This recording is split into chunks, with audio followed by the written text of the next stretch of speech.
So the ABCs of coping, now this is something that I came up with in order just to make things a little easier for people to remember.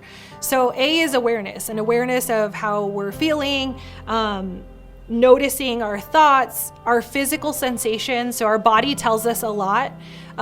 So if we're experiencing tension, for example, that might be a signal to me that I'm feeling stress. If I'm feeling a tightening in my jaw, that might be a sense of anxiety or things like that. So when I talk about B, that's for the behavior piece. And then the C is for cognitions. Just for people that don't know, cognitions is just another word for thoughts. So it's how we think. So different situations can cause us to think a certain way.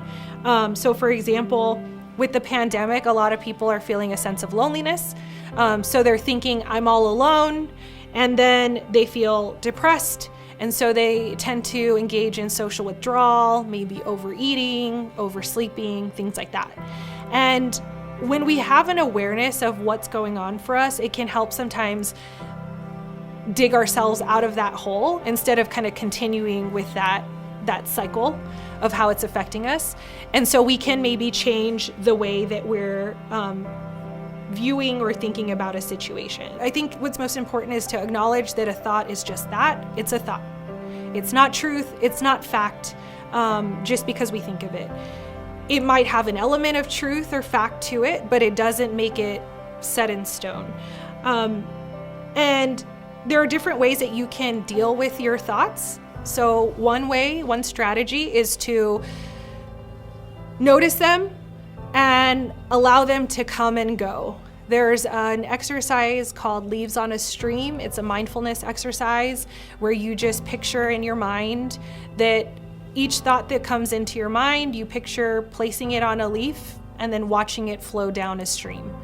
And you keep doing that over and over with each thought that comes into your mind, no matter what it is, even if it's, I feel frustrated with this exercise. You imagine placing that on a leaf and watching it go on the stream.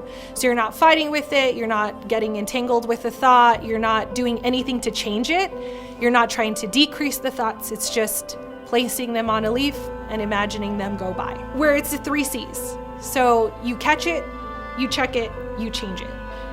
But let's say I'm thinking of using that example of someone, seeing me and not saying hi, not greeting me. So I catch the thought, oh, I'm thinking they don't care about me. That's my thought. They don't care about me because they didn't say hi. I try to check it. Is this helpful or unhelpful?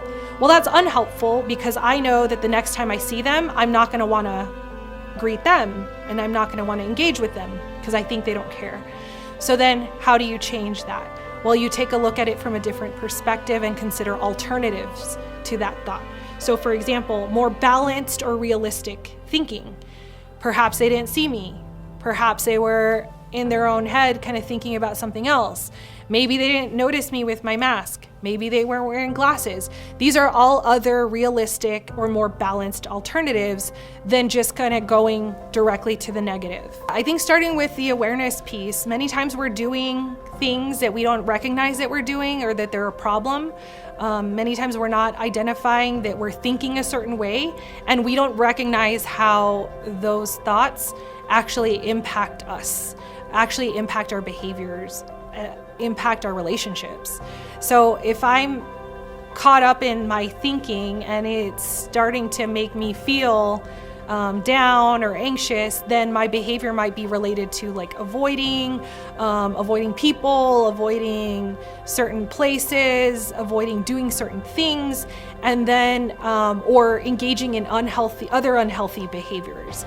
So having that awareness of how I'm feeling, how I'm behaving, how I'm thinking can really help the trajectory of that cycle and make it into one that is more healthy and helpful for us.